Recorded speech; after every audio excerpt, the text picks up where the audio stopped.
Hello people, Namaste, welcome back to this channel.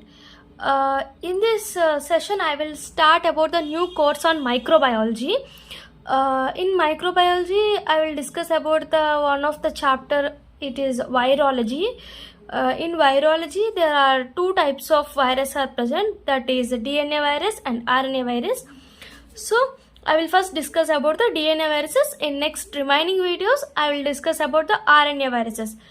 In DNA viruses, one of the most important question for university exams is herpes virus. So it is one of the long answer question for university exams. See, generally they will ask about MCQs. What are the DNA viruses comes under? See, you should remember only these five. The first one is herpes virus, parvovirus, papilloma virus, pox virus, adenovirus. These only five comes under DNA viruses. Other are remaining comes under RNA viruses. So herpes virus. First we will discuss about the morphology of herpes virus. See, the surrounding part is there, no? It is called envelope. Envelope is divided into two parts. This is called lipid layer. The outer layer is called lipid layer and the spikes called glycoprotein spikes. So lipid plus glycoprotein spikes combined together called as envelope. So this envelope means especially the spikes part, glycoprotein part spikes helps us to bind the specific host. And next one, it is the capsid. This is the capsid which is in the form of icosahedral symmetry. Icosahedral symmetry. In capsid it consists of DNA, which is linear double stranded DNA. Generally herpes comes under DNA virus, no? So it consists of double stranded linear DNA. Next one is the space between the envelope and the capsid is called tegument.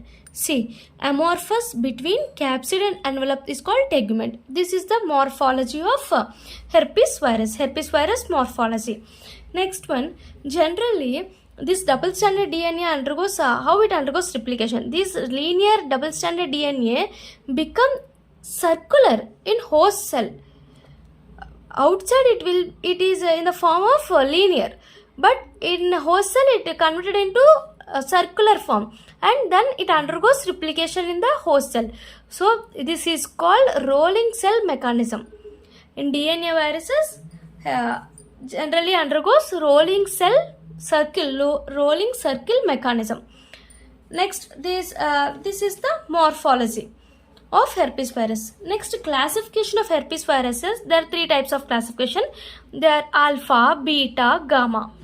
Generally, in alpha consists of herpes simplex virus. HSV virus means herpes simplex virus. See, in alpha it consists of three types. There are HSV1, HSV2, varicella zoster virus. See, here HSV1 is called herpes virus 1. HSV2 is herpes virus 2. Varicella zoster virus is herpes virus 3. These three are comes under alpha. Classification of herpes virus. Alpha comes under herpes virus 1, herpes virus 2, herpes virus 3. Herpes virus 1 is HSV1, herpes virus 2 is HSV2, herpes virus 3 is varicella zoster virus. Next, beta. Beta consists of 3. They are called herpes virus 5, herpes virus 6, herpes virus 7. See, 5 is called cytomegalovirus. Cytomegalovirus comes under the herpes virus 5. Next, herpes virus 6 is herpes virus 6. Herpes virus 7 is herpes virus 7. Same names comes under 6 and 7. But 5 has cytomegalovirus. This comes under beta. Next, gamma. Gamma consists of, see, here alpha 1, 2, 3. 4 is not there. See, beta consists of 5, 6, 7. So, 4 and 8 comes under gamma. Alpha, beta, gamma. Gamma consists of 4 and 8. See, herpes virus 4, herpes virus 8. 4 comes under Epstein-Barr virus comes under herpes virus 4. And Kaposi sarcoma comes under 8. See, 4 and 8. 4 consists of Epstein-Barr virus. 8 has Kaposi sarcoma. This is the classification of herpes virus. Alpha, beta, gamma. Okay, this is the morphology of herpes virus. Next, pathogenesis. Generally, herpes virus simplex virus consists of HSV1, HSV2. I already discussed in under alpha classification, HSV1 and HSV2. So generally in HSV1 is seen at around the mouth, means above the waist, and below the waist consists of HSV2 virus comes generally at genital parts or areas. This is the herpes simplex virus. Pathogenesis. Pathogenesis have three types of pathogenesis. They are primary infection, latent infection, and recurrent infection. These are the three types of pathogenesis in herpes virus. See, in primary infection, generally first how it transmitted, where is the site, how it spread, we should discuss in primary infection. First, transmission consists of HSV1 and HSV2. Generally HSV1 I already discussed about it. It is at around the mouth or above the waist. So again I will discussing about it. HSV1 directly, how it transmitted means oropharyngeal contact with infected saliva or direct contact. Oropharyngeal, oral or pharynx, mouth or pharynx, contact with infected saliva or direct contact. HSV1 will come to that person. Or HSV2 transmitted by sexual contact or vertical mode. Vertical mode means mother to child. This comes and it is infected by sexual contact, HSV2. Where is the site? Oropharyngeal contact with saliva means it is generally above the waist, and HSV2 is below the waist.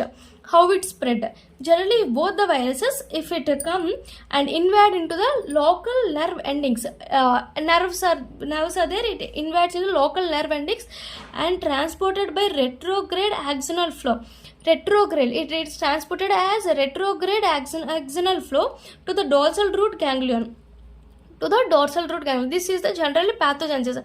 How where it how it transmitted, and where the site of infection will be, how it spread through the axon, means generally it's invade into the local nerve endings and transported by retrograde axonal flow to the dorsal root ganglion. Which dorsal root ganglion? See, I will discuss about this.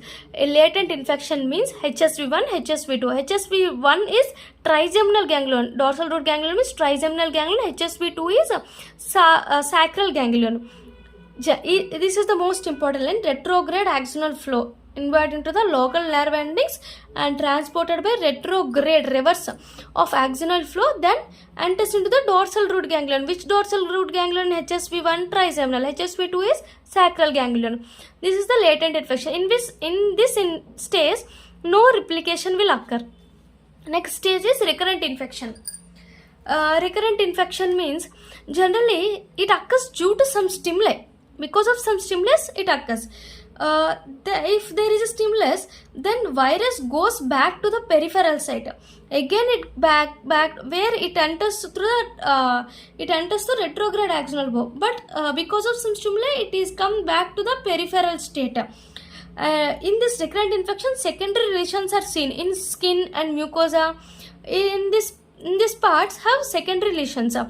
And next, generally recurrent infections are less severe and asymptomatic. Why? Because of pre-existing host immunity, which is less severe and asymptomatic. Virus shed into the secretions. The virus then enters through secretions. Because it back to the peripheral site, no, so it shed into the secretion. This is the pathogenesis of herpes virus. Should write primary, latent, next recurrent infection. In next video I will discuss about the clinical manifestations and lab diagnosis of herpes virus. Please subscribe this channel and please support us. Thank you.